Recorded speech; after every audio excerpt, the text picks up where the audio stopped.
Subscribe करें और bell दबाएं ताकि कोई खबर रह न जाए।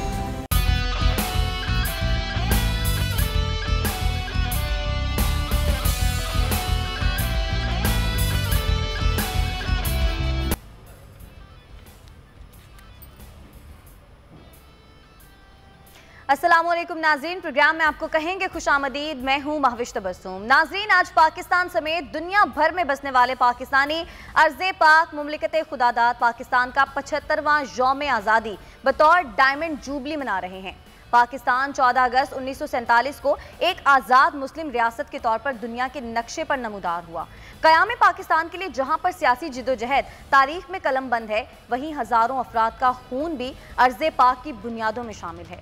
बरे सगीर हिंदुस्तान पर अंग्रेज़ों के कब्जे के खिलाफ मुसलमानों ने लातादाद तहारीक चलाई, लेकिन कायद आज़म मोहम्मद अली जिन्नाह की मुदब्बिराना क़यादत में पाकिस्तान के क़याम का ख्वाब शर्मिंदा ताबीर हुआ और आज हम एक आज़ाद फ़ज़ा में सांस ले रहे हैं। आज़ादी खुदावन की एक बहुत बड़ी नेमत है। आज़ादी की कदरों मंजिलत वो लोग बखूबी जानते हैं जो आज भी अगयार की गुलामी में ज़िंदगी बसर कर रहे हैं। हमें इस अजीम दिन पर यह अहद करना होगा कि मिलकर पाकिस्तान को तरक्की याफ्ता बनाएंगे और कोरोना जैसे चैलेंजेस का मुकाबला करेंगे। बदअमनी, लाकानूनियत, महंगाई और दीगर अवामी मुश्किलात हल करना बेशक रियासत की जिम्मेदारी है, लेकिन पाकिस्तान के हर फर्द को मुल्क की तरक्की और खुशहाली के लिए अपना किरदार अदा करना होगा। हमें उन शरपसंद कुव्वतों से खबरदार रहते हुए आगे बढ़ना होगा जो मुल्क में फ़िरकावारियत, तासुब, इंतहा पसंदी और शिद्दत पसंदी को हवा देती हैं।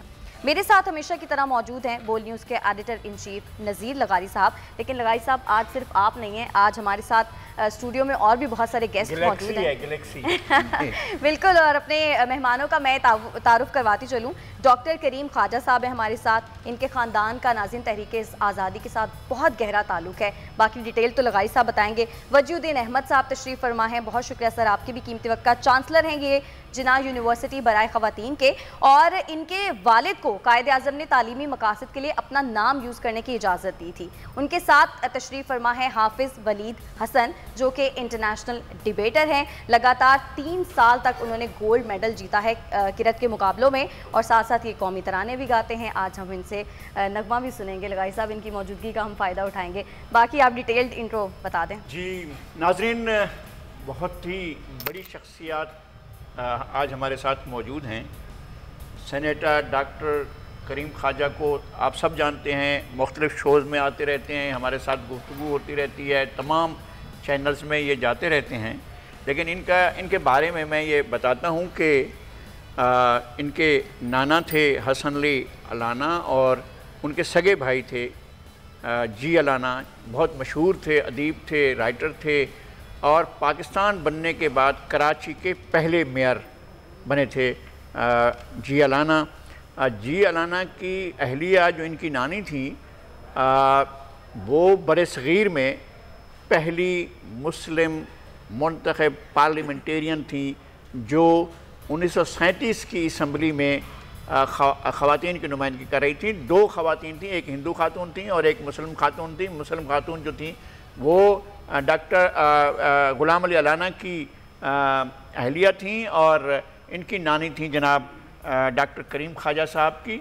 और इनके दादा भी मौद अली ख्वाजा साहब थे। वो ऑल इंडिया मुस्लिम लीग का जो सिंध का चैप्टर था, सूबा सिंध का, उसके वो जॉइंट सेक्रेटरी थे, और उस वक्त जॉइंट सेक्रेटरी थे जब GM सैयद सदर थे और आगा गुलाम नबी पठान सेक्रेटरी जनरल थे सिंध मुस्लिम लीग के क़याम पाकिस्तान से पहले। तो बहुत अहम शख्सियतें, और जिनके बारे में ज़िक्र कर रहा हूँ, जो इनकी नानी थी ज़ैनोबाई, वो 1937 में मेंबर बनी, फिर 1942 में मेंबर हुई, फिर 1946 के इलेक्शन में फिर मेंबर हुई। तो पाकिस्तान जब बना था, जिस असम्बली ने पाकिस्तान की करारदाद मंजूर की थी, सबसे पहले वो उस असम्बली के मेंबर थी जिस असम्बली ने पाकिस्तान के हक़ में सबसे पहले अपना वोट दिया था। उसमें इनकी नानी ज़ैनोबाई, मैं इंतहाई अदब और एहतराम से, मैं इनको भी मालूम है कि मैं ज़ैनोबाई के लिए उनकी औलाद की तरह रहा, और उन्होंने बहुत शफ़क़त हमेशा करती थी, और मेरे साथ उनका रिश्ता बहुत ही ज़ाती था। मैंने जी अलाना साहब की ज़िंदगी पर बहुत तवील लिखा। तो ये एक ताल्लुक़ ये है। वजीहुद्दीन अहमद साहब के वालिद रियाजुद्दीन अकबर आबादी एक बहुत ही बड़ी शख्सियत थी। ऐसे लगता था कि उन्होंने शायद ज़िंदगी में एक ही शेरवानी बनाई होगी, क्योंकि जिस रंग की वो शेरवानी पहनते थे हमेशा उसी शेरवानी में रहे। मैंने जब तक उन्हें देखा वो उसी शेरवानी में रहे। कायद आज़म उनको अपने दिल से करीब रखते थे। मोहतरमा फातिमा जिन्ना, मैं एक बात बड़े वसूख से कहता हूँ और मुझे ज़ाती इल्म की बुनियाद पर कहता हूँ कि मोहतरमा फातिमा जिन्ना के बारे में अमूमी तासुर ये है कि वो बहुत ज़्यादा अखराजात में बहुत ज़्यादा कंट्रोल रखती थी, अपने अखराजात में भी, अपने स्टाफ के अखराजात में भी, और उसके अलावा वो घर में जो कोई सौदा लाया जाता था उसके भी एक एक चीज़ का हिसाब रखती थी और कभी भी उन्होंने इस पर कंप्रोमाइज़ नहीं। एक बासूल खातून थी, वो अपने अखराजात को बहुत कंट्रोल करती थी, लेकिन जिना कॉलेज के लिए वो हमेशा दिल खोल कर अतियात दिया करती थी और उन्होंने कभी इस बात को, बल्कि इफ्तिताह भी उन्होंने किया था मोहतरमा फातिमा जिन्ना ने। और रियाजुद्दीन अकबर आबादी साहब ने आगरा में जब अपना इदारा कायम करना चाहा तो कायद आज़म का एक ख़त मौजूद है जो हमारे स्क्रीन पर भी आपको नज़र आएगा और यहाँ पर आपको वजीहुद्दीन अहमद साहब भी ये दिखा रहे हैं। ये कायद आज़म का ख़त है रियाजुद्दीन अकबर आबादी साहब के नाम पर। इस ख़त में उन्होंने कहा था कि आप मेरा नाम जो है वो इस्तेमाल कर सकते हैं तालीमी मकासद के लिए। तो एक बहुत बड़ा एज़ाज़ इनके पास भी मौजूद है। आपके सामने ये नौजवान बैठे हैं, हाफिज़ वलीद हसन। ये बहुत ब्रिलियंट नौजवान हैं, बहुत काबिल हैं, हाफिज़ कुरान मजीद हैं और बेहतरीन कारी हैं। ये इससे बड़ी क्या सबूत हो सकता है कि मुसलसल 3 बार कुल पाकिस्तान जो महफिल होती है, किरत का मुकाबला होता है, उसको 3 बार तक मुसलसल ये जीत चुके हैं और अब ये नगमा गाने की तरफ आए हैं। एक बहुत ही खूबसूरत नगमा इन्होंने गाया है और वो नगमा जो है हम जब प्रोग्राम वक्फे के बाद आएंगे तो उसकी एक झलकी दिखाएंगे और आखिर में इस नगमा भी आपको पूरा सुनाएंगे। तो ये इनका तारुफ है, इनके बारे में हम जानते हैं। अगर आपकी इजाज़त हो या आप खुद अपना सवाल सब आपके होते हैं। नहीं, मेरे होते हुए भी आपने करना। वाली जो आपने बात की ना, ये मुझे बड़ी इंटरेस्टिंग लगी है वजूद्दीन साहब। मैं पहले चाहूंगी कि ये वाला जरा किस्सा हमें बताएं हमारे नाज़रीन को। देखिए, मेरे वालिद साहब ने ज़िंदगी भर शेरवानी, पजामा, कुर्ता, क्योंकि उनका ताल्लुक़ अलीगढ़ से तालीम हासिल की। वहाँ पर आपके जैसे इल्म में है कि वहाँ पर शेरवानी पहनी जाती है, स्टूडेंट शेरवानियाँ पहनते हैं। अच्छा। तो मेरे वालिद हमेशा शेरवानी के शौकीन थे, पजामा, कुर्ता, क्योंकि वो अलीगढ़ वाले काली शेरवानी पहनते थे। लेकिन वो शेरवानी जो आपके वालिद साहब, एक पिंक कलर की होती थी, हल्के पिंक कलर। मेरे वालिद साहब दरअसल जो उनकी 2-3 लाइट कलर्स की जो शेरवानियाँ थी वही वो करीब कमो बेश जैसे white, of white, light grey, इस तरह की मुझे तो हमेशा एक जैसी लगी। हाँ, वो क्योंकि वो करीब सब क्योंकि लाइट कलर इस्तेमाल करते थे तो वो कभी, और जो ब्लैक कलर वाली बात है वो आदत उनकी उसी तरह पड़ी कि वो शेरवानी पहनने के आदी हो गए। तो ये कि मगर बहुत मैं ये कहूँगा कि मेरे वालिद इस तरह के ख्वाहिशवार आदमी थे कि वो ये नहीं कि जैसे आज लोग बार बार सूट बदलते हैं, सूट का कलर बदल देते हैं, तो वो इस तरह मैं ये तो जानता हूँ। मैंने आपका घर देखा हुआ है, मैं आपके घर में आपके वालिद साहब से मिलने के लिए मैं बहुत दफ़ा आया और एक बहुत बड़ा काम उन्होंने किया था। यानी जिना कॉलेज भी बनाया, अंजुमन इस्लामिया इदारा कायम किया, बेशुमार स्कूल बनाए, तालीमी इदारे, कराची में तालीमी सरगर्मियाँ की। एक बात उन्होंने की, उन्होंने पब्लिकेशन का एक सिलसिला शुरू किया था और तहरीक पाकिस्तान के बारे में एक बहुत अहम किताब जो है वो थी पासवे टू पाकिस्तान और उसका तर्जुमा हुआ था शाहराह पाकिस्तान और वो थी चौधरी खलीक़ुज़्ज़मान की लिखी हुई। वो इनके वालिद ने शाये कराई थी, उर्दू में सबसे पहले वो छपी थी। बड़ी ज़ख़ीम किताब और बार बार पढ़ने को दिल करता है और उसमें आपको बहुत सी चीज़ें नज़र आती हैं कि तुर्की में क्या हो रहा था और ये वहाँ मौके पर मौजूद थे, तुर्की में किस तरह के वाक़यात हुए, खिलाफत का ख़ात्मा किस तरह हुआ। और ये है 1 सदी पहले की बातें। और 1 सदी पहले की बातें जो है उनके बारे में तो चौधरी खलीक़ुज़्ज़मान ने बहुत कुछ लिखा। फिर उनकी किताब उनकी ही इजाज़त से, बल्कि उनकी फरमाइश पर जो है आपके वालिद ने रियाजुद्दीन अकबर आबादी साहब ने वो शाये की थी। तो आप ये बहुत ही एक बहुत दिलचस्प शख्सियत थी। इस किताब के बारे में मेरे ख्याल है वजूद्दीन साहब से ही पूछेंगे, लेकिन पहले मैं चाहूँगी कि करीम ख्वाजा साहब को भी थोड़ा सा। करीम ख्वाजा साहब, आपके ख़ानदान का बड़ा गहरा ताल्लुक था तहरीक आज़ादी से रिलेटेड, लेकिन अभी जो पाकिस्तान है, हमारे मुल्क में जो कुछ हो रहा है, आपको लगता है वो ठीक है? यही ख्वाब देखा था अल्लामा इकबाल ने, कायद आज़म यही चाहते थे कि ये हो हमारे मुल्क में जो अब हो रहा है? मैं सबसे पहले आपकी मेहरबानी, और लगारी साहब हमारे बुज़ुर्ग हैं, दोस्त हैं, भाई हैं, बड़े भाई हैं, और मैं उनका बड़ा एहतराम करता हूँ। पर मैं अपनी बात शुरू होने से पहले ये बताऊँ कि मेरा ये जो बैकग्राउंड है पहली दफ़ा टीवी पर इन्होंने बताया है। अच्छा। और मुझे याद है जब मैं स्टूडेंट था और PSF में था, बेनज़ीर साहबा के हम साथ होते थे, तो बेनज़ीर साहबा को भी मैंने नहीं बताया। जब उसको पता चला ये चीज़, उसको पता था क्योंकि मेरा अलाना साहब पीपल्स पार्टी में थे, तो मुझे उन्होंने बड़ा डांटा स्टेज पर। अच्छा। तो Y didn't you told your background? तो मैंने कहा कि नहीं, अभी देखे, अब नाउ मैं हैप्पी कि आज मैं अपनी मेहनत से ऊपर आया हूँ, अभी आपने जाना है। तो इनकी मेहरबानी सबसे पहले। पाकिस्तान जो जिन्ना साहब का ख्वाब था, और पाकिस्तान जिस हवाले से बनाया गया था, वो जिन्ना साहब की इत्तेफाक है कि वक्त से पहले उनका इंतकाल हो गया। और जो वो चाहते थे पाकिस्तान, वो कॉन्स्टिट्यूशन बनाना चाहते थे, वो यहाँ टॉलरेंस चाहते थे, यहाँ अक़लियत और दूसरी जो ऑप्रेस्ड कम्युनिटीज़ है उसको वो हक़ देना चाहते थे, औरतों को हक़ देना चाहते थे, जो कि 11 अगस्त की स्पीच है उस पर अमल दरामद नहीं हो सका। बदकिस्मती है। पाकिस्तान बनाने में मेजर रोल जिन्ना साहब का था, जो ख़ुद उन्होंने कहा कि मैं और मेरे टाइपराइटर ने बनाया। बदकिस्मती से उसके बाद जो है मुस्लिम लीग इतनी स्ट्रॉन्ग नहीं थी जिस तरह कांग्रेस थी, और वहाँ उन्होंने तरक्की की।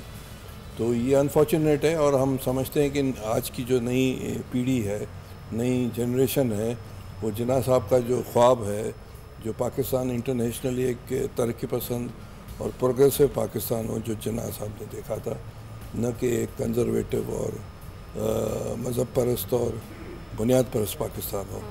तो ये 47 से चीज़ चल रही है, और इसी जंग में हम भी और हमारे बुज़ुर्ग भी और लाखों लोग पाकिस्तान के पाकिस्तान बनने के बाद भी स्ट्रगल किए, जिसमें लगारी साहब पेश रहे हैं और दूसरे लोग भी पेश रहे हैं।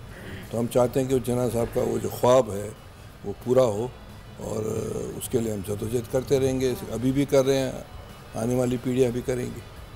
अच्छा, नौजवानों के ख्वाब कैसे हैं? नौजवान कैसा पाकिस्तान देखना चाहते हैं? एक तरक्की करता हुआ पाकिस्तान जिसमें दहशतगर्दी की गुंजाइश ना हो, जिसमें फ़िरकावारियत की गुंजाइश ना हो, तंग नज़री की गुंजाइश ना हो, लोग दिल से एक दूसरे को अपनाएं, एक दूसरे के ख़िलाफ़ जो है वो बुनियाद परस्ती की बुनियाद पर झगड़ा ना करें। ये क्या बात हुई कि लोग अपने ज़ाहिर सारे मुसलमान हैं और मुसलमानों के बहुत से रंग हैं, तो आप कैसा समझते हैं, कैसा पाकिस्तान देखना चाहते हैं? इसके लिए सबसे पहली और बेहतर चीज़, जैसा कि आपने मुझसे पूछा, तो हम जब ख़ुद से शुरू करेंगे ना, मैं अपने आप से चेंज शुरू करूं, कि जैसा कि आप देख रहे हैं 14 अगस्त से और जगह जगह खुशियां मनाई जा रही हैं और झंडे, तो ये वो हम इस खुशियों का हकीकी मानों में इसका हक़ अदा करें। यानी जो पाकिस्तान का ये वजूद, ये हमारे लिए, हमारी आने वालों नस्लों के लिए और ता क़यामत ये एक तोहफ़ा है। तो इस तोहफ़े का और इस क़ुरबानियों का हम हक़ इस तरह अदा करें कि हम ख़ुद से शुरू करें। मैं दिल से, मैं अपने अज़ाइम में, मैं अपने मक़ासिद में, हर मोड़ पे मैं अपने मुल्क व मिल्लत को सर फ़हरिस्त रख के, इसका खादिम बन के, इसका वफ़ादार बन के मैं जो है हर जगह अपनी खदमात सर अंजाम दूँ। आपने कैसा पाया? एक देखें, एक आपके सामने एक अहद है, आप यकीनन मैंने भी एक ख़ासा अरसा, मैं जब सहाफ़त का आगाज़ कर रहा था तो आपके वालिद साहब एक रिसाला निकाला करते थे, अंजुमन, और मैंने भी, आपको मालूम है कि मैंने उसमें काम भी किया, और ये 70s का ज़माना था, और उसके अंदर मेरी भी कई चीज़ें ऐसी हैं जो आपके उसमें रिकॉर्ड में मौजूद हैं कि मैंने भी उस ज़माने में लिखा था। तो उस ज़माने में मुख्तलिफ़ चीज़ें होती रही हैं, तो आप किस तरह देख रहे हैं कि पाकिस्तान किस रफ्तार से, किस तरह से आगे बढ़ रहा है, रुकावटें हैं, रुकावटें कैसे अबूर करेगा, फिर पाकिस्तान कैसे अपनी मंजिल की तरफ बढ़ेगा, तो आप कैसा देखते हैं? लगारी साहब शुक्रिया, आपने मेरा तारुफ़ कराया, मैडम ने तारुफ़ कराया मेरी यूनिवर्सिटी का। अच्छा देखें लगारी साहब, आपका सवाल मैं यही कहूँगा कि अगर हम जैसे अभी हाफिज़ साहब ने कहा, हम अपनी नेक नियति के साथ हम अपने हिस्से का काम करते रहें तो इंशाअल्लाह वो दिन दूर नहीं है, क्योंकि हम बुरे नहीं हैं और ना बुरे नहीं थे। हम वही लोग थे यहाँ के रहने वाले, वो लोग तमाम लोग जो कि जब समझ लें कि पाकिस्तान बना और कायद-ए-आज़म की वालहाना क़यादत में पाकिस्तान बना, बल्कि मैं तो समझता हूँ कि पाकिस्तान के साथ साथ इंडिया भी जो आज़ाद और एक अलग मुल्क बना, तो पाकिस्तान मैं समझता हूँ कायद-ए-आज़म मेन आदमी थे और उन्होंने ये स्ट्रगल की और अंग्रेज़ों के सामने अब हमारा मुकदमा लड़ा तो पाकिस्तान बन गया। और अब पाकिस्तान वालों की ज़िम्मेदारी है, पाकिस्तान में बसने वाले तमाम लोगों की ज़िम्मेदारी है, वो लोग भी जो इंडिया से माइग्रेट होकर आए उनकी भी ज़िम्मेदारी है कि अब वो पाकिस्तान को उस तरीके से लेकर चलें, एक दूसरे का ख्याल रखें, एक दूसरे का एहतराम करें, चाहे वो कोई मज़हब हो, चाहे वो कोई ज़बान हो। और ये वही मुल्क है जहाँ पर समझ लें लाखों लोग आए और वो यहाँ पर माशाल्लाह अच्छी तरीके से रहे। मगर आपका जो सवाल है उसका जवाब मैं ये कहूँगा कि नेक नियति के साथ अगर मैं या कोई भी आदमी ईमानदार रहे और अच्छा रहे, मेरा ख्याल है नामुमकिन नहीं है कि ये मुल्क दोबारा अच्छा बन जाए। और वो उस जिस नीयत से हासिल किया गया था उस नीयत को यानी बिल्कुल आपने जो बात की है वही बात कायद-ए-आज़म ने 11 अगस्त 1947 की अपनी मार्कतुल आरा तकरीर में की थी, जिसमें उन्होंने पाकिस्तान के आइन के खदोखाल ज़ाहिर किए थे, बताए थे। लेकिन बदकिस्मती से कायद-ए-आज़म की ज़िंदगी में आइन न बन सका और बल्कि कायद-ए-आज़म के इंतकाल के भी बहुत बाद 8 साल के बाद पाकिस्तान का जो आइन बना वो कायद-ए-आज़म के ख्वाबों के मुताबिक नहीं था। उस वक्त एक वन यूनिट बन चुका था और वन यूनिट ने जिस तरह के मसाइल पैदा किए वो भी अपनी जगह पर थे, लेकिन ये कि लोगों के अंदर फासले बढ़ रहे थे और उन फासलों को समेटने की तरफ कोई तवज्जो नहीं दे रहा था। ख्वाजा साहब, आप कैसा देख रहे हैं कि कायद-ए-आज़म का अगर वो विज़न काम करता, अगर कायद-ए-आज़म की उस तकरीर पर अमल किया जाता और उसको साथ लेकर हम चल रहे होते तो आप कैसा पाकिस्तान देखते? लगारी साहब, ये तो ओपन सीक्रेट है कि जब उन्होंने स्पीच की तो रेडियो पाकिस्तान पर वो स्पीच नशर नहीं हुई। और देखें, आज का जो प्रोग्राम है वो नौजवानों के लिए है। तारीखी तौर पर मैं बड़ी एक तल्ख बात कहूँगा कि जब ये पाकिस्तान जो बना वो 47 मार्च तक ब्रिटिश इंपीरियल इंडियन आर्मी ने रिफ्यूज़ किया था कि नहीं बनना चाहिए कि 200 में ब्रिटिश इंपीरियल आर्मी होगी। अप्रैल में वो जाकर वो राज़ी हुए कि ठीक है, जिसमें 33% हमें मिला, 67% उनको मिला, हिंदुस्तान को मिला। अब मसला ये है कि हमारे पास वसाइल कम थे। हमारे पास 19% पॉपुलेशन थी, 17% वसाइल थे और ईस्ट और वेस्ट पाकिस्तान था। तो बदकिस्मती से चीज़ें टेक ऑफ नहीं हुई। जिन्ना साहब का वक्त से पहले इंतकाल हो गया और वो जो 11 अगस्त की स्पीच थी उस पर अमल दरामद नहीं हुआ। और सारी जो स्ट्रगल रही है हम और आप जैसे लोगों की, वो इसी पर हमारे मेवर रही है 72 साल से। और अभी भी चीज़ें दूर दूर तक नज़र नहीं आ रही हैं और नौजवानों पर हम उम्मीद रखते हैं कि अगर पाकिस्तान को वो जो तरक्की पसंद जो जिन्ना साहब का ख्वाब था, अगर उस तरह चलाना है तो अभी बड़ी स्ट्रगल की ज़रूरत है। ये ऐसी आराम से नहीं मिलेगा। नहीं। अच्छा वलीद, आप इंटरनेशनल डिबेटर भी हैं, किरत कॉम्पिटिशन्स किए और अब आप मिली नगमे भी गा रहे हैं। इतना ज़्यादा टैलेंट कैसे आया? मतलब ये आपको गॉड गिफ्टेड है या फिर आपके पेरेंट्स को बहुत शौक था कि आप डिफरेंट कॉम्पिटिशन्स में जाएं? क्योंकि मैंने ये देखा है कि स्टूडेंट्स किसी एक चीज़ में ही आगे जाते हैं। अगर वो डिबेट्स करें तो वो डिबेट्स करते हैं, किरत करें तो वो किरत करते हैं, लेकिन माशाल्लाह से आपके अंदर तो 3 किस्म के कॉम्पिटिशन्स में जाने का आपके अंदर और कुछ दूसरी हमें उनका मालूम नहीं है, आप ही बताएंगे। अगर कोई और है तो वो भी बता दें।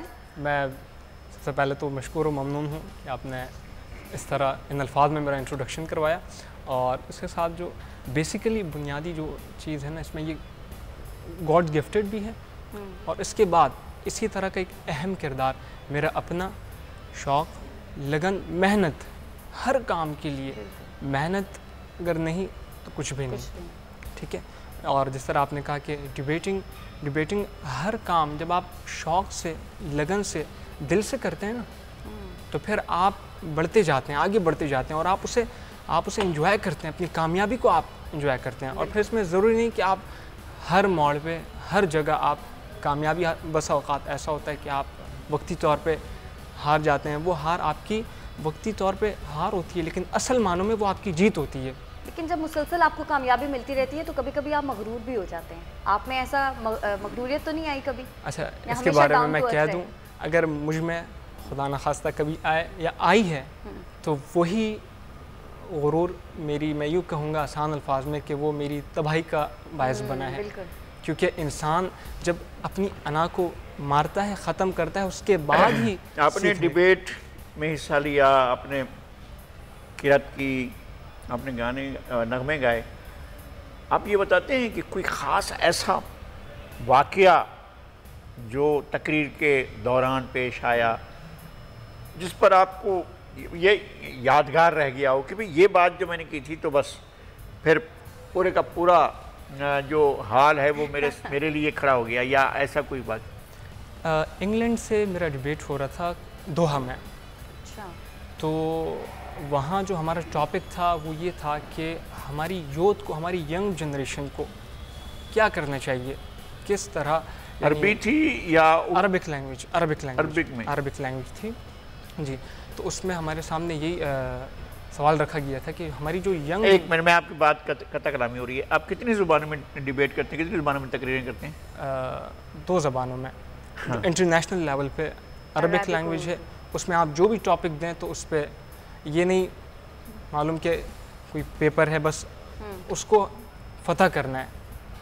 ठीक है। एक अरबी जी, और इंग्लिश, उर्दू, ये 3 लैंग्वेजेस हैं। अच्छा, चलिए, ये जो वाकया सुना रहे थे ना लगाई साहब, बड़ा इंटरेस्टिंग था, लेकिन मुझे ब्रेक लेनी है। ब्रेक से जब हम वापस आएंगे तो फिर हाफिज़ वलीद से सुनेंगे कि ये क्या हमें सुनाने जा रहे थे कि दोहा में जब ये तकरीर कर रहे थे तो ऐसा क्या हुआ। नाज़रीन, ब्रेक के बाद जानेंगे, साथ रहिएगा।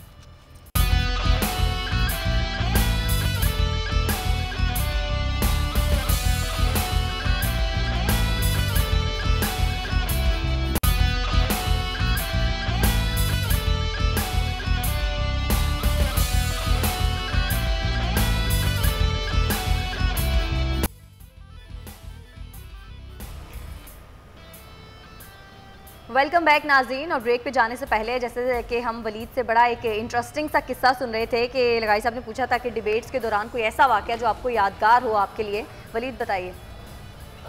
डिबेटिंग के दौरान जैसा कि मैंने अर्ज़ किया कि इंग्लैंड की टीम से मेरी डिबेट हो रही थी, तो वहाँ जो टॉपिक मुझे दिया था उस पर जो डिस्कशन मैंने की उस पर पूरा हॉल क्लैपिंग से गूंज उठा। वो मैटर क्या था और उस पर मेरी डिस्कशन क्या थी? उन्होंने मैटर ये दिया था कि जवान, हमारी यूथ को, हमारी यंग जनरेशन को अपनी एक्टिविटीज़ को किस तरह फेस करना चाहिए। तो उसमें मैंने एजुकेशन पे बात की, फिर मैंने ज़ाहिर सी बात है हम सोशल मीडिया के दौर में उसके इस्तेमाल के हवाले से मैंने डिस्कशन की, फिर हमारी जो प्रैक्टिकली लाइव है उसमें जो हमारा किरदार है उसके हवाले से मैंने बात की। तो मैंने जो एजुकेशनल फील्ड के हवाले से बात की कि हम तालीम हासिल करें किस मकसद से, हमारा टारगेट क्या हो, हमारे मकासद क्या हो कि ये तालीम हासिल करके जॉब बाद में, पहले मैंने मुल्क व मिल्लत, माशरे की, सोसाइटी की, अपने घर की, अपने बड़ों की मैंने खिदमत करनी है। जब ये नेक मकसद में लेके बढ़ूँगा तो मेरी हर मंजिल आसान होगी। ठीक है। और इसके बाद हम दूसरे जो मैटर पर आए वो था सोशल मीडिया का यूज़। इस वक्त सोशल मीडिया का जो यूज़ है, इससे मैंने उन्हें ये कहा कि इसका हद व ज़रूरत, यानी जितनी इसकी ज़रूरत है ना उतना इसे यूज़ किया जाए।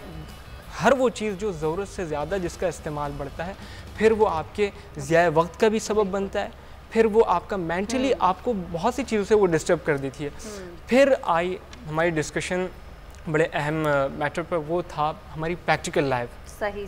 मैं जिस शोबे में भी, जहाँ भी, जो किरदार भी मैं अदा कर रहा हूँ, गोया मैं किस नियति से कौन सा मकसद लेके मैं वो काम मैं सर अंजाम दे रहा हूँ। उसमें अगर मेरा मकसद सिर्फ ये है कि मुझे सैलरी मिल रही है, मैं ये जॉब कर रहा हूँ, तो फिर अच्छा, एक बहुत ही अहम आपने गुफ्तगू के तमाम शुबों को आपने कैटल किया और उस तरह से आप एक बहुत टू दी पॉइंट आपने पॉइंट्स लिए और उन पर आपने डिबेट की। ज़ाहिर एक अंदाज़ होता है, आप यहाँ गुफ्तगू कर रहे हैं, गुफ्तगू में और डिबेट में और एक ऐसे डिक्लेमेशन में बहुत फ़र्क होता है। हर सबका अपना अंदाज़ होता है। ज़ाहिर उस वक्त तो आपने एक दूसरे अंदाज में जब डिबेटर के तौर पर बोल रहे होंगे तो आपका रवैया दूसरा होगा। डॉक्टर साहब, आपने कभी कोई ऐसा इवेंट, कोई ऐसी चीज़ कभी महसूस की है कि अगर हमने ये किया होता तो हम शायद एक और मंजिल की तरफ बढ़ चुके होते या एक और संग मील अबूर कर चुके होते? आखिर हमसे कुछ ना कुछ गलतियां हुई, सरजद हुई हैं, तो आप समझते हैं ऐसा क्या क्या गलतियां रही हैं?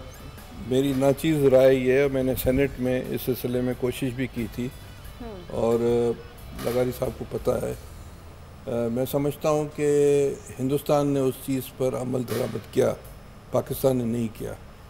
मसलन हमारे जो लैंग्वेजेस हैं, उर्दू हमारी बिल्कुल है नेशनल लैंग्वेज, इंग्लिश भी है, पर जो यहाँ की इंडिजिनस ज़बानें हैं, बंगाली थी उस ज़माने में, सिंधी थी, बलोची थी और सराइकी थी, पंजाबी है और पश्तो है, हिंदको है और आज़ाद कश्मीर और गिलगित की हैं। तो इस सिलसिले में मैंने बिल भी इंट्रोड्यूस कराया मेरे, जिसमें मुझे इतनी कामयाबी नहीं हुई, पर ये चीज़ बिल्कुल करनी पड़ेगी हमें। जिस तरह हिंदुस्तान में 22 ज़बानें नेशनल लैंग्वेजेस हैं, पाकिस्तान में जो आपका बांग्लादेश आपसे अलग हुआ उसका सबसे बड़ा रीज़न बंगाली ज़बान को तस्लीम न करना, और ये हमारी सबसे बड़ा डिफेक्ट था जो फर्स्ट ईयर में ये चीज़ महसूस हुई पाकिस्तान बनने के बाद। सही। उसके बाद हमारी जो खारजा पॉलिसी थी वो हमारे टूवर्ड्स वेस्ट की तरफ चली गई, हमने बैलेंस नहीं की। जुल्फ़िकार अली भुट्टो ने कोशिश की 70 में बैलेंस करने की कोशिश की, उसको भी टाइम नहीं मिला। तो हम शुरू से इस वक्त तक हमारी टिल्ट जो है वो वेस्टर्न साइड की तरफ है इस वक्त की बात कर रहा हूँ। और हम जब तक हर 190 मुल्क हैं उनसे हमारी दोस्तियाँ नहीं होंगी, हमारे हमसाए हैं। मेरा अपना पॉइंट ऑफ व्यू है, मैंने सेनेट में बिल्कुल ये खुलकर बात की है और वो डॉक्यूमेंटेशन है। हमें जो है हमारे जो हमसाया मुल्क हैं, अफ़गानिस्तान है, ईरान है, चाइना है, हिंदुस्तान, इससे दोस्तियाँ रखनी पड़ेगी क्योंकि ये इस तरह नहीं चल सकेगा। दूसरी बात ये कि बहुत सी ऐसी चीज़ें हैं, इक़्तिसादी पॉलिसी हमने ये जो मुमलिकत है वो हमने सिक्योरिटी इदारा बनाया, सोशल इदारा नहीं बनाया, आवाम का हमने ख्याल नहीं किया। और आखिरी बात कि हमने जो लैंड रिफॉर्म्स नहीं किए, भुट्टो साहब ने कोशिश की थी 77 और 72 का लैंड रिफॉर्म लेकर, 71 और 77 का, जो कि शरीयत अपीलेट कोर्ट ने गलत किया और वो सेटिसाइड किया नेशनल। अभी वो केस अभी तक देखें, वो आपकी पार्टी के ही गए थे ना? नहीं सर, ये फारूक लगारी गए थे। फारूक लगारी नहीं सर, उस वक्त जो ये गए थे कि हमारी पार्टी छोड़कर गए थे, शाह महमूद कुरैशी। और अभी भी सुप्रीम कोर्ट में ये चीज़ पड़ी है क्योंकि लैंड रिफॉर्म्स अभी किसी पहले था लैंड रिफॉर्म्स कि हारियों को हक मिलना चाहिए, अभी लैंड रिफॉर्म्स फूड सिक्योरिटी के लिए है। और इस सिलसिले में मैंने सेनेट में ये बात की थी, डॉक्यूमेंटेशन है और मैंने की थी, मीन्स पीपल्स पार्टी ने की थी। तो ये बहुत सी चीज़ें हैं जो कि हमें हमारे नौजवानों को पहले पता होना चाहिए कि क्या चीज़ें थी। और सबसे बढ़कर पाकिस्तान में जो हमारी मिनॉरिटीज़ हैं, हम समझते हैं सब पाकिस्तानी हैं। जब पाकिस्तान बना था तो यहाँ 23% थी, और इस वक्त पाकिस्तान में से, और जब बांग्लादेश पे अलग हो गया तो हमारे पास 17% थी, वहाँ 21% थी, माना हिंदू, क्रिश्चियंस और दूसरे, पारसी और दूसरे। इस वक्त हमारे पास 1.5% है। तो ये इंटॉलरेंस है और इंटॉलरेंस आए दिन या पाकिस्तान में हो रहा है। और अभी बिटवीन मुस्लिम कम्युनिटीज़ है, मसलन शिया सुन्नी, और आपस में जो है वो झगड़े हैं। तो ये पाकिस्तान में जब तक ये चीज़ें नहीं होंगी। मुझे आपकी बात अच्छी है कि फ़िरकावारियत नहीं होनी चाहिए और फ़िरकों की बुनियाद पर लोगों में कोई झगड़े नहीं होने चाहिए, पुरअमन रहना चाहिए, एक खुशहाल पाकिस्तान तभी मुमकिन हो सकता है जहाँ तमाम आबादी के सेगमेंट्स को बिला तफरीके रंग व नस्ल, बिला तफरीके फ़िरका, तमाम लोगों को। और आखिरी बात 1960 में अयूब खान ने जो 3 दरिया जो दिए, और उससे सबसे बड़ा जो नुकसान हुआ वो हुआ जो आपका साउथ पंजाब का इलाका और सिंध को, अब सराय की बेल्ट सारे को हुआ। हम ये चाहते हैं, और मैंने करारदाद पास कराई है जो, और आप चेक भी कर सकते हैं कि इंडस वाटर ट्रीटी रिविजिट होनी चाहिए। लेकिन सर आज चूंकि 14 अगस्त है, मैं चाहती हूँ सियासत के ऊपर ये वाली बात ना करें, मैं ये चाहती हूँ हम ये बात करें। ये कोई कंट्रोवर्शियल बात नहीं है।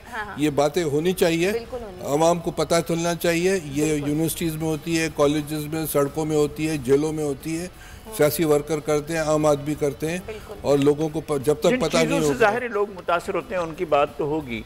आप समझते हैं कि एजुकेशन के लिए हमें और क्या करना चाहिए था? हमारे एजुकेशन के जो मदारिज हैं मुख्तलिफ सतहों पर हैं, सरकारी इदारे हैं, फिर प्राइवेट इदारे हैं, फिर मदरसे हैं, फिर दीनी मदारिस हैं, फिर उसके बाद जो है मुख्तलिफ बोर्ड्स हैं, और इसके अलावा बहुत बड़े कैमरे सिस्टम है, आपके पास मैट्रिक सिस्टम है, आपके पास बहुत सी चीज़ें हैं। तो आप समझते हैं कि इसको किस तरह से आप लेकर चलेंगे? बहुत शुक्रिया लगारी साहब। देखें, मैं अभी जैसे मेरे वालिद की पूरी ज़िंदगी तालीम से मुताल्लिक़ रही, और मैं उन्हीं के नक्शे कदम पे चलते हुए आज यूनिवर्सिटी का चांसलर हूँ, और माशाल्लाह से अच्छे तरीके से हम अल्लाह की मदद से के साथ हम यूनिवर्सिटी चला रहे हैं।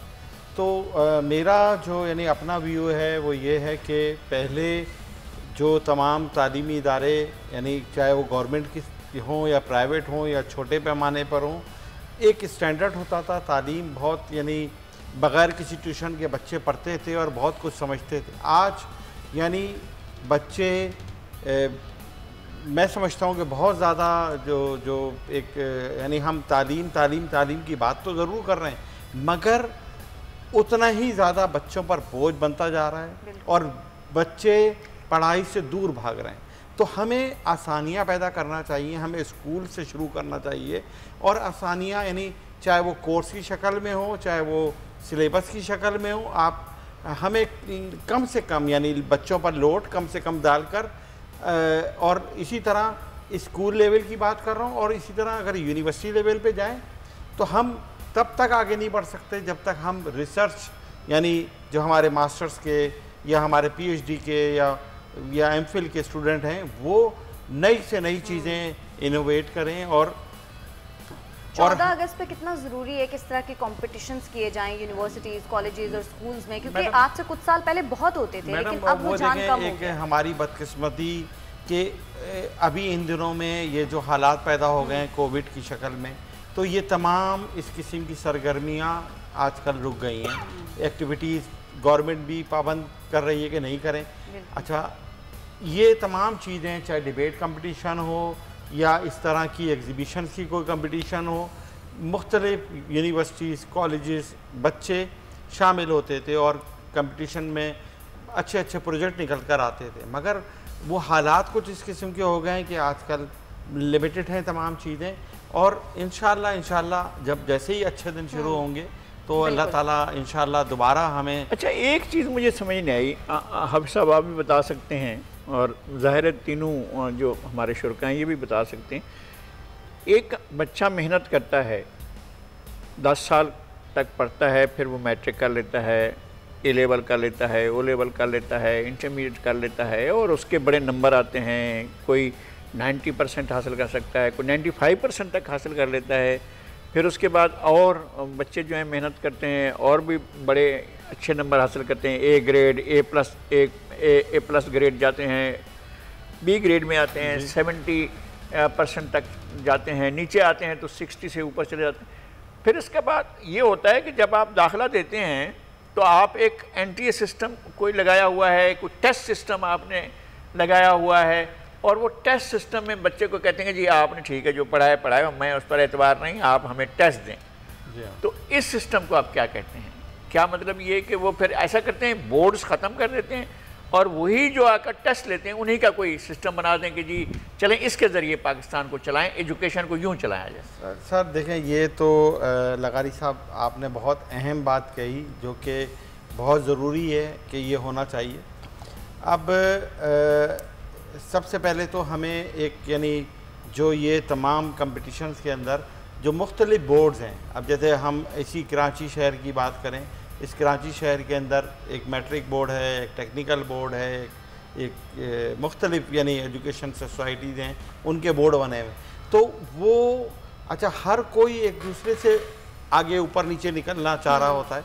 तो मैं ये चाहूँगा कि ये ज़रूर जो आप जैसे एप्टीट्यूड टेस्ट होते हैं, बिल्कुल ये बाज़ यूनिवर्सिटीज़, तो डॉक्टर साहब लगारी साहब आपके इल्म में हो कि हमारे मुल्क की नामवर यूनिवर्सिटीज़ वो अमेरिकन अगर SAT का टेस्ट पास किया हुआ है बच्चा तो उसको ज़रूरत नहीं है पाकिस्तानी टेस्ट कोई पास करने की। उस SAT के स्कोर पर उसका मुख्तलिफ बड़े नाम वाली यूनिवर्सिटी। देखिए मैं एक अर्ज़ करता हूँ, एक बच्ची जिसने यहाँ पर ग्रेजुएशन किया कराची में एक यूनिवर्सिटी से, उस यूनिवर्सिटी के वर्ल्ड रैंकिंग में 500 यूनिवर्सिटियों में भी वो शामिल नहीं है ना। वही बच्ची जो इस यहाँ की यूनिवर्सिटी से फारिगुल तहसील हुई, वो दुनिया की टॉप 10 यूनिवर्सिटियों के उस सब्जेक्ट में टॉप करे जिस सब्जेक्ट में वो नंबर 1 हो दुनिया में। तो पर अगर वो बच्ची यहाँ से गई है और वहाँ जाकर वो टॉप कर रही है, तो फिर हमारी यूनिवर्सिटी की रैंकिंग क्यों नहीं है दुनिया के अंदर?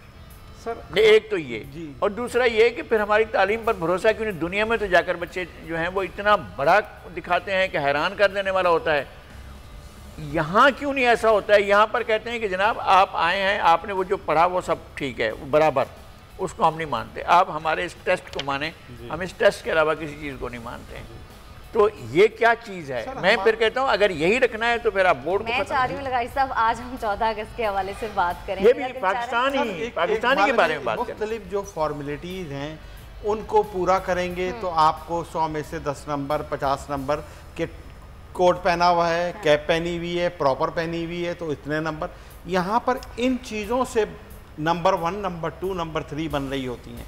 तो मैं ये चाहूँगा कि हमारे यहाँ जैसे आपने जो अभी कंसर्न आपकी बहुत 100% बहुत अच्छी बात कही आपने, हमें पढ़ाई की तरफ तवज्जो देना चाहिए और पढ़ाई की बेसिस पर इंतखाब होना चाहिए कि जी हाँ ये अच्छा है, ये बुरा है, कैसा है। अच्छा प्रायोरिटीज़ बताएं, पाकिस्तान की तरजीहात क्या होनी चाहिए? डॉक्टर करीम ख्वाजा साहब आपके ख्याल में हम 1, 2, 3, 4 ये क्या हैं पाकिस्तान की तरजीहात, ताकि हम इस पाकिस्तान को जो आज के दिन आज़ाद हुआ है हम उस पाकिस्तान को और आगे ले जाएं? देखिए जो फर्स्ट प्रायोरिटी है कि हमारी 190 मुल्कों से दोस्ती होनी चाहिए, हमें हमारे जो है जो नेबर्स हैं।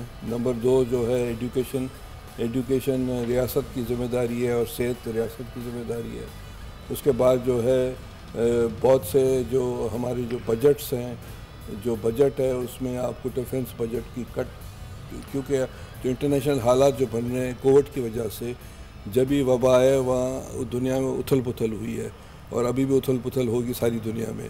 सो हमें जो है जो बजट्स में नज़रसानी करनी चाहिए और आवाम सेंट्रिक बजट होनी चाहिए। और ये है आपकी क्या तरजीहात हैं सर? मैं एक रोशन पाकिस्तान के लिए, डॉक्टर साहब ने जो बात कही, मैं तो कहूँगा कि तालीम भी ज़रूरी है, सेहत भी ज़रूरी है, सब कुछ ज़रूरी है, मगर एक दूसरे का एहतराम करना सबसे पहले ज़रूरी है। सच बहुत ज़रूरी है, झूठ दूर रखना चाहिए। और ये हम यानी आज क्लोज सर्किट कैमरों से डर रहे होते हैं कोई देख ना ले, जो अल्लाह जो सबको देख रहा है। हमें बग़ैर कुछ ही सोचे समझे एक नेक नियत होना चाहिए, सच्चा और ईमानदार होना चाहिए, शायद सब कुछ ठीक हो जाएगा। एजुकेशन, सेहत। हाफिज़ साहब आपका? मैं डॉक्टर साहब की बात ही आगे बढ़ाऊंगा कि इस वक्त जो बहुत ज़्यादा ज़रूरत है, मैं समझता हूँ कि वो इस बात की है कि यहाँ का जो सिस्टम है, जो रूल्स हैं, वो सब के लिए जो है वो बराबर होने चाहिए। चाहे वो अदालती निज़ाम हो, चाहे वो A to Z जितनी चीज़ें हैं सब के लिए, चाहे गरीब हो, अमीर हो, कोई गवर्नमेंट का हो, कोई आम पब्लिक का हो, सबको जो है एक तरह से जो है बैलेंस करके, ताकि एक जुर्म करने वाला जुर्म करने से पहले चाहे वो स्ट्रांग हो, चाहे वो अमीर हो, वो एक बार नहीं कई बार सोचे, तो ये भी मुल्क की सलामती और अमन का एक बहुत बड़ा बायस बनेगा। और फिर जैसा रूल ऑफ लॉ। बिल्कुल। अच्छा, टाइम क्योंकि हमारे पास शॉर्ट है, लेकिन मैं चाहूँगी करीम ख्वाजा साहब, लगाई साहब ने जैसे कि बताया था कि आपका जो ख़ानदान है उनका तहरीक आज़ादी से बड़ा गहरा ताल्लुक़ है। आपके बुज़ुर्ग आपको 14 अगस्त के हवाले से या तहरीक आज़ादी के हवाले से क्या बताते थे? कोई ऐसी यादें आपकी हैं जो आप हमारे नाज़रीन के साथ शेयर करना चाहें? दो बातें मैं बात बताऊँगा कि जो हमारी फैमिली जो है पहले कांग्रेस में थी। अच्छा। तो कायद आज़म ने हमारे नाना को बुलाकर कहा या कराची में ही कि भाई आप कांग्रेस में हैं, आप छोड़कर I would love young man to see you in Muslim League. अच्छा। दूसरी बात जो है जो हमने अपने वालिद से सुनी थी, तो कायद आज़म मोहम्मद अली जिन्ना ट्रेन में जब सफ़र करके हैदराबाद से गुजर रहे थे, वहाँ से आ रहे थे या कराची जा रहे थे, तो हैदराबाद में स्टूडेंट्स ने उनको रोका और उनका इस्तकबाल किया, हार पहने। ये पाकिस्तान नहीं बना था, उस वक्त की बात है। तो उन्होंने जो हैदराबाद में थे लोग, उन्होंने कहा कि भाई यंग स्टूडेंट्स थे कि हम चाहते हैं, we want to hear you in to speak in Sindhi. तो उन्होंने कहा कि सिंधी में बोला कि बहुत अरसा हुआ है कि मैं सिंधी भूल चुका हूँ, अभी मैं कोशिश करता हूँ याद करने की। तो ये दो बातें मैं आप शेयर करें। चले, हमारे पास ना वक्त बहुत कम है। लास्ट कमेंट्स वलीद, आज के दिन के हवाले से नौजवान नस्ल को आप क्या पैगाम देना चाहेंगे? बहुत अच्छी बात आपने की। मैं आपके इस चैनल से, इस प्लेटफॉर्म से मैं ये पैगाम देना चाहूँगा कि देखें, यंग जनरेशन, यूथ, जवान नस्ल मुल्क व मिल्लत का एक बहुत कीमती सरमाया होता है। बिल्कुल। यानी यूँ कह लें कि आज के जो जवान बच्चे हैं ये पाकिस्तान का मुस्तकबिल है। तो पाकिस्तान का मुस्तकबिल कितना अहम किरदार रखता है, ए टू जेड जितने मामलात हैं, तो उसमें हमें हर एतबार से, चाहे हमारी एजुकेशन एक्टिविटीज़ हैं, चाहे हमारी प्रैक्टिकल लाइफ है, हमें उसमें संजीदा, ठीक, बिल्कुल संजीदगी बहुत ज़रूरी। से भी मैं चाहूँगी बस लास्ट कमेंट देते हैं 14 अगस्त के हवाले से नौजवान नस्ल को। मैं एक लफ्ज़ में ये कहूँगा कि सच्चा और ईमानदार होना चाहिए, और इंशाल्लाह अगर सच्चाई और ईमानदारी से अगर काम करता रहूँ तो यकीन करें आप, इंशाल्लाह बुरे लोग भी खुद ब खुद अच्छे हो जाएंगे। करीम ख्वाजा साहब, बस हम चाहते हैं कि जो जिन्ना साहब का ने जो ख्वाब देखा था, जो पाकिस्तान बना है वो बने, और 11 अगस्त की स्पीच के तहत जो पाकिस्तान है वो चले, और पाकिस्तान एक तरक्की पसंद, रोशन ख्याल, टॉलरेंट और रेशनल पाकिस्तान हो इंशाल्लाह। लगाई साहब, मैं चाहूँगी आप भी अपने लास्ट कमेंट्स दे दें आज के दिन की मुनासबत से। देखिए, हमारे जो बाबा कौम थे, जो उनका विज़न था, जिस तरह का पाकिस्तान उन्होंने सोचा था, ये डॉक्टर करीम ख्वाजा साहब ने बता दिया। बहुत ही मैं मुख्तसर बात करता हूँ जी। उनकी वो तकरीर रेडियो पर भी नहीं चली थी, और उनकी तकरीर अखबारों में भी नहीं छपी थी, और कहा यह गया था, जब एडिटर, एक अखबार के एडिटर ने रब्ता किया और कहा कि भाई ये तकरीर क्यों रोकी जा रही है, तो उन्होंने कहा हुकूमत पाकिस्तान रोक रही है। उन्होंने कहा बाबा कौम की तकरीर हुकूमत पाकिस्तान ने कैसे रोकी? पाकिस्तान तो अभी वजूद नहीं आया, 3 दिन के बाद बनेगा पाकिस्तान। आप कैसे कह रहे हैं कि बाबा कौम की तकरीर रोक दी गई है? तो उन्होंने कहा ये हुकूमत पाकिस्तान का, पाकिस्तान के सेक्रेटरी जनरल का यह कहना है कि ये तकरीर नहीं चलेगी। उन्होंने फिर बताया नहीं कि वो पाकिस्तान, आज तक वही सेक्रेटरी जनरल जो हैं पाकिस्तान पर अपना राज चला रहे हैं, और वो पाकिस्तान की उस तकरीर को नाफिज नहीं करने देना चाहते। मेरे ख्याल में पाकिस्तान कायद आज़म के विजन के मुताबिक होना चाहिए। ठीक है, बहुत शुक्रिया डॉक्टर करीम ख्वाजा साहब, वजीउद्दीन अहमद साहब और हाफिज़ वलीद हसन। नाज़रीन, आज के प्रोग्राम से इतना ही, लेकिन जाते जाते आपको हम वलीद का मिली नगमा ज़रूर सुनाएंगे, ताकि हम भी तो देखें कि वलीद में कितना टैलेंट है, और आपको भी दिखाएं कि हमारी नौजवान नस्ल में कितना टैलेंट है। तो वलीद का नगमा आप इंजॉय कीजिए, हमें इजाज़त दीजिए। पाकिस्तान जिंदाबाद।